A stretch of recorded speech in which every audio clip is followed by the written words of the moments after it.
Hai Mantita. Podcast. Assalamualaikum warahmatullahi wabarakatuh. Selamat datang di Mantita Podcast. Alhamdulillah hari ini kita kedatangan tamu spesial dari DPC Persagi Kabupaten Tapin dalam rangka edukasi gizi serentak seluruh Indonesia dalam rangka Hari Gizi Nasional ke-66 tahun 2026 dalam tema Gizi Optimal Menuju Generasi Emas tahun 2045. Alhamdulillah hari ini kita kedatangan tamu dari DPC Persagi Kabupaten Tapin. Sebelumnya boleh Ibu perkenalan dulu, ini dari siapa? Baik, perkenalkan saya Retno Murniati Ningsih, nutrisionis dari Puskesmas Banua Padang. Nah, yang kedua Ibu dari siapa? Perkenalkan Nurun Musrinya, SPRGZ dari Rumah Sakit Datu Sanggul Rantau, nutrisionis. Terakhir Ibu. Oke, nama saya Nur Endah SGZ, saya nutrisionis dari Rumah Sakit Datu Sanggul Rantau. Kami ucapkan selamat datang Ibu nih dari jauh-jauh ke Mantiga Tapin. Mohon maaf kami dari Mantiga Tapin mewakili sekolah kami karena kebetulan sekolah kami ada kebanjiran Bu lah, jadi mohon maaf jikalau tempat kami kurang memadai. Dan alhamdulillah karena hari ini kalau kada salah kita dapat rekor muri Bu lah pelaksanaan hari ini. Dan alhamdulillah Mantiga Tapin ditunjuk dalam kegiatan hari ini.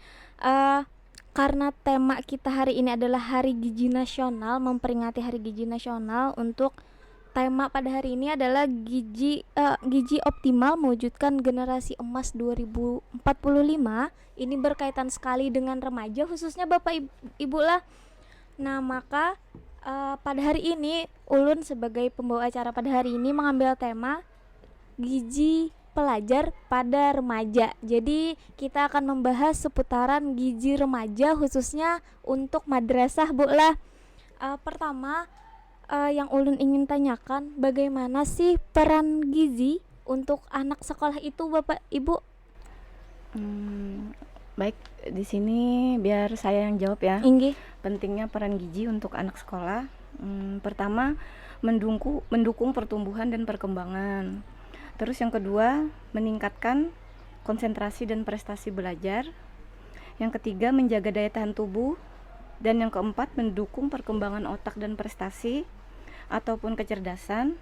Yang kelima, membentuk kebiasaan makanan sehat sejak dini. Berarti Ibu lah, gizi ini sangat penting khususnya di remaja Bu lah. Adakah Bu yang ingin ditambahkan mungkin peran gizi ini khususnya di aliyah seperti itu? Rasanya itu saja dulu untuk perannya. Inggih, berarti peran gizi ini sendiri dari Ibu tadi sangat penting khususnya dari perkembangan otaknya seperti itu Ibu lah. Setelah itu berdampak pada makanannya, kebiasaannya. Kalau gizinya bagus Ibu lah. Dari gizi itu tadi, adakah Bu masalah gizi khususnya pada remaja yang harus kita stop seperti itu? Iya. Untuk masalah gizi pada remaja itu banyak ya. Salah satunya anemia. Jadi anemia itu defisiensi atau kekurangan zat besi. Itu terjadi pada remaja putri biasanya.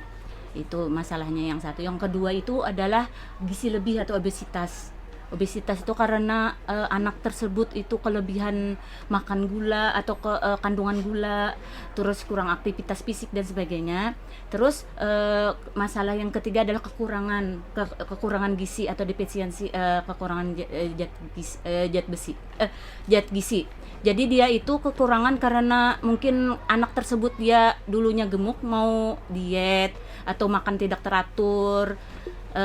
Dan yang keempat itu defisiensi atau kekurangan mikronutrien seperti vitamin A atau kalsium. Begitu masalah yang ada. Berarti banyak Bu lah dampaknya ini masalah gizi ini. Jika kekurangan gizi, anemia, habis itu istilahnya kegemukan dan sebagainya. Berarti sangat-sangat harus diperhatikan Bu lah gizi pada remaja ini. Adakah Bu penyebab dari masalah yang gizi yang banyak itu tadi Bu, adakah? Ada penyebabnya itu karena pola makan yang tidak seimbang, biasanya sering melewatkan sarapan begitu. Itu sangat-sangat Terlalu banyak makanan cepat saji. Oh, iya, iya. Nggih. Terus kurangnya konsumsi sayur dan buah, terus asupan proteinnya kurang. Nggih. Terus kebiasaan jajan yang tidak sehat kayak junk food itu. Aduh, Nggih. banyak sekali itu Bu kayaknya. Terus kurangnya pengetahuan tentang gizi itu, kurangnya penyuluhan tentang gizi di sekolah. Ada nggak ada yang penyuluhan gizi tentang? Mungkin ada Bu, cuman mungkin sekali 2 kali aja. sekali, Jadi 2 mungkin kali, nanti ada lagi penyuluhannya. Nggih. Terus pengaruh lingkungan dan teman sebaya, biasanya ikut-ikutan tren makanan ini enak Iya, gitu. iya. Iya, Nah, gitu. sekarang sosial media sangat menggoda Bu. Iya. Terus budaya nongkrong kan sambil nyemil makanan iya, iya, gitu. iya.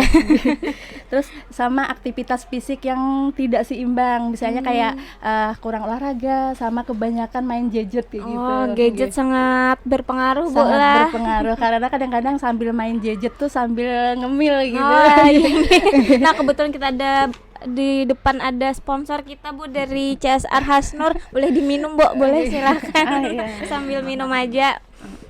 Adakah lagi Bu masalah gizinya?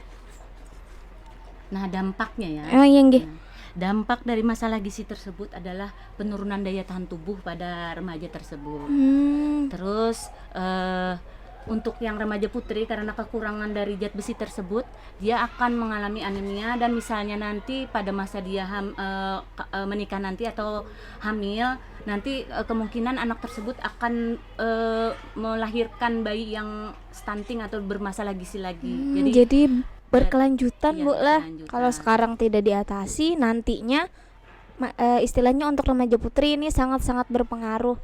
Nanti dia melahirkan, punya anak dan sebagainya. Ya, betul. Terus dia kecerdasan anaknya itu kan, misalnya zat gizinya tidak tercukupi, maaf, kecerdasannya akan menurun atau tidak bisa mengikuti pelajaran yang ada.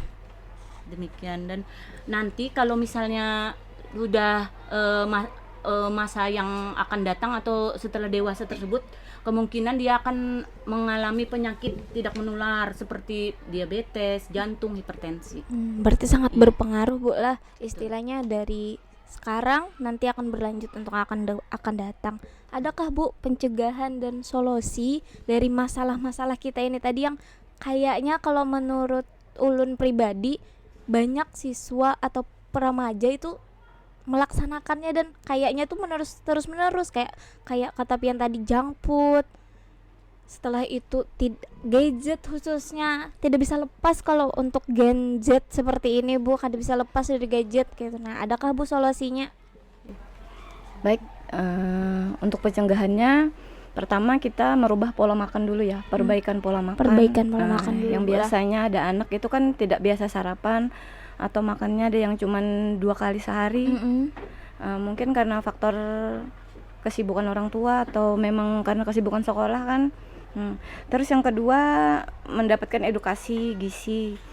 Jadi edukasi gizi sekarang kita kan udah jabat internet nih. Jadi kan kita bisa dapat di YouTube, mungkin dengan panduan YouTube. Tapi bimbingan orang tua dengan pantauan orang tua dan guru juga. Terus tadi seperti junk food kan berarti perbaikan kebiasaan jajan. Kebiasaan Mungkin jajannya kebiasaan harus jajan tadi kan dari diperbaiki. pengetahuan tadi, dari edukasi tadi. Nah, terus ada pengecekan berkala. Jadi pengecekan berkala itu seperti kita berat badan, Pengecekan Status gizi, berat ya. badan itu status harus gizi. Iya, harus ya Bu lah. Iya, itu harus. kan iya. termasuk dalam perkembangan tubuh kan. Jadi usia anak sekolah itu apalagi demikian masih bisa berkembang dia. Masih Tiap bisa. umur. Jadi ada pengecekan berat badan, tinggi badan. Nah, penting juga untuk pengecekan laboratorium untuk mengecek kayak HB, yang untuk anemia tadi. Terus kadar gula, mungkin tensi darah juga perlu. Sekarang kan banyak penyakit degeneratif tadi kan karena dari faktor makanan tadi. Makanya itu pentingnya tadi pengecekan berkelanjutan. Terus aktif berolahraga mungkin sekarang. Gila tren Bu. Iya. Jalan. Nah, tuh mungkin sekarang juga lagi rame-ramenya berdiet. Mungkin kalau ada remaja yang sudah merasa dia obesitas kan dari hasil pengecekan berat tadi mungkin bisa ikut berdiet juga walaupun tidak terlalu ekstrim. Berarti solusinya ini banyak Bu lah. Pertama kita harus perbaikan pola makan kita. Iya. Istilahnya makan itu harus sesuai waktunya Bu lah, dan harus membatasi kita jajan-jajan itu tadi. Perbanyak olahraga dan sebagainya. Adakah Bu lagi solusinya supaya anak-anak muda ini atau remaja-remaja ini termotivasi seperti itu supaya hidup sehat? Adakah Bu? Yang satu, jangan melewatkan sarapan. Sarapan itu tuh sangat penting. Sadar gizi ya lah. Nah, sadar gizi. Berarti ulun pun harus memperbaiki gizi ulun sendiri. Karena kan berpengaruh sama konsentrasi anak waktu belajar nantinya. Iya, berarti Pak Bu lah, sarapan untuk siswa ini harus pertama diutamakan. Ya, konsentrasi belajarnya lebih tinggi. Supaya konsentrasi belajarnya tinggi. Dan saya menambahkan, Enggak, silakan Ibu. untuk remaja putri harus rutin minum tablet tambah darah. Yang misalnya belum haid atau sudah haid, 1 minggu 1 hari minum. Berarti seminggu sekali Bu lah. Seminggu sekali. Jadi untuk yang haid itu setiap hari selama dia haid. Berarti kalau yang belum haid seminggu sekali, kalau yang haid satu biji satu kali.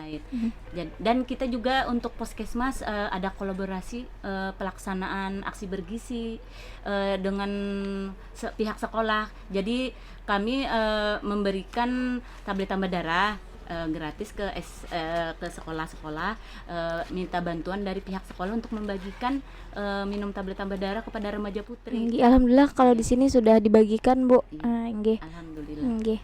Adakah lagi Bu? Ada yang ini penambahan protein hewani ya. Kalau untuk anak remaja itu kalau kurang protein kan bisa menyebabkan anemia tadi. Nah, itu yang dari real foodnya ya. Real foodnya. Adakah Bu contoh makanannya atau seperti apa supaya anak-anak ini tahu gitu, nah seperti apa makanan yang harus dimakan? Kalau kayak protein hewan itu contohnya kayak kalau di sini kan haruan banyak kan, ikan-ikan. Berarti jangan lupa makan ikan. Itu kan untuk menambah proteinnya. Jadi supaya tidak anemia. Telur kan juga bisa ya. Telur. Yang murah-meriah mudah dicari kan. Nah, kalau tidak suka ikan boleh makan telur Bu lah untuk menambah anunya. Dan kayaknya kalau telur mudah sekali kata Ibu tadi mencarinya. Jadi anak-anak muda di luar sana khususnya di Man 3 Taupin jangan lupa menambah protein hewaninya. Boleh jangan junk food aja seperti itu dimakan. Terus sama nih ditambah lagi kayak konsumsi sayur dan buahnya. Sayur biasanya dan buahnya agak-agak kurang suka ya remaja. Kayaknya biasanya disingkirkan Bu. Sama kebutuhan minum biasanya itu sangat berpengaruh juga kan. Apakah berpengaruh Bu air putih dengan air berasa seperti itu? Kalau bisa air putih yang sehat kan. Berarti banyak air putih teman-teman sekalian. Ya 2 liter lah sehari. 2 liter sehari jangan lupa. Adakah lagi Bapak Ibu? Saya ingin menambahkan silakan Ibu. Karena sekarang banyak jajanan yang tinggi gula seperti contohnya bukannya untuk yang jualan yang mendistribusikan yang jualan ya, tapi untuk sehat Bu lah. IT dan sebagainya, boba itu sebenarnya boleh diminum tapi harus dibatasi karena kandungan gulanya sangat tinggi. Ada kejadian kasus remaja tersebut dicek gula darahnya sampai melebihi, sampai tidak terbaca dari alat cek gula. Jadi alangkah baiknya disarankan kalau bisa minumnya itu seminggu sekali atau 2 minggu sekali boleh, tapi tidak harus sering. Jadi berarti seminggu sekali aja Bu lah. Boleh untuk me time-nya. Ilmu yang sangat bermanfaat ini. Minum yang suka minum jajan, milk tea, boba dan sebagainya itu jangan kalau seminggu sekali aja Bu lah. Terus untuk seperti kalsium kan menambah tinggi badan, boleh juga ditambahkan susu atau ikan yang dengan makan dengan tulangnya itu kan kalsium, mengandung kalsium. Berarti ikan dengan tulangnya itu menambah kalsium Bu lah. Ikan saluang. Ikan kecil-kecil di sini. Jadi kalau bisa minum susu untuk remaja putri bisa, laki-laki juga bisa. Karena kenapa remaja putri ini kan haid, jadi kan mengeluarkan kalsium dan untuk minum susunya kan mengganti bisa. Berarti ganti dari istilahnya haid itu sendiri banyaknya kalsiumnya Bu lah. Dan menjaga pola tidur, tidak boleh bergadang. Satu lagi loh, kalau remaja putri lagi haid, kalau bisa tidak minum teh ya. Iya. Oh, ini edukasi sekali Nah, nih. Kenapa Iya. tidak boleh minum teh kan? Pas kita lagi haid itu kan ya, remaja putri pas haid itu kan dia kan banyak kehilangan zat besi tuh. Oh, iya. Jadi tubuh perlu zat besi. Nah, sedangkan di teh itu tuh ada yang namanya zat tanin dia. Oh, Jadi zat tanin itu tuh Menghambat. kita kan menghambat Menghambat pembentuk penyerapan. penyerapan Oh, penyerapan iya, zat penyerapannya besi. pula. Iya. Sedangkan pas kita makan sesuatu ya, seharusnya kan tubuh menyerap zat besi dari makanan yang kita konsumsi. Nah, tapi udah keduluan sama zat tanin tadi dia ngikat. Nah, makanya kadang terjadilah anemia, jadi bisa pucat, kadang pusing. Sudah Jadi makan protein banyak. Tapi ya akhirnya tuh kayak sia-sia. Nggih. Ibaratnya kita nangkap ikan tapi tempatnya bolong. oh, iya. Istilah sudah jaga kesehatan semuanya ternyata saat haidnya minum teh. Dan kopi ya. Tidak mengikat pula. Alhamdulillah hari ini kita banyak dapat ilmu yang sangat bermanfaat khususnya untuk peningkatan gizi kita supaya Indonesia tahun 2045 itu jadi Indonesia emas. Emas. Iya, ada lagi Bu yang ingin ditambahkan mungkin pesan-pesan dari ibu-ibu untuk remaja-remaja yang menonton ini. Jadi ibaratnya tuh kita menjalani hidup yang lancar. Jadi apa yang sesuai aturan harus kita jalankan. Misalnya tidur 8 jam harus tidur, istirahat yang cukup. Gadgetnya harus jangan terlalu sering. Belajarnya tetap belajar. Terus agamanya tetap dilaksanakan, kewajiban agamanya. Ada lagi Bu? Gaya hidup sehat, Oh, gaya hidup sehat ya harus makan ya. gizi seimbang, olahraga. Iya, anak Bu. Gizi berhasil dengan dukungan semua pihak dan kalangan. Oh iya. Jadi kalau kita ingin baik itu bukan dari kita sendiri aja tapi harus ada dukungan bola. Iya. Nanti teman-temannya membawai kada baik ya ikutan lagi. Alhamdulillah hari ini kita sudah selesai podcastnya. Terima kasih kami ucapkan kepada ibu-ibu yang berhadir hari ini yang mewakili DPC Persagi Kabupaten Tapin. Kami sangat bahagia, senang sekali dapat ilmu hari ini. Saya Sri Mawaddah undur diri. Wassalamualaikum warahmatullahi wabarakatuh. Waalaikumsalam warahmatullahi wabarakatuh.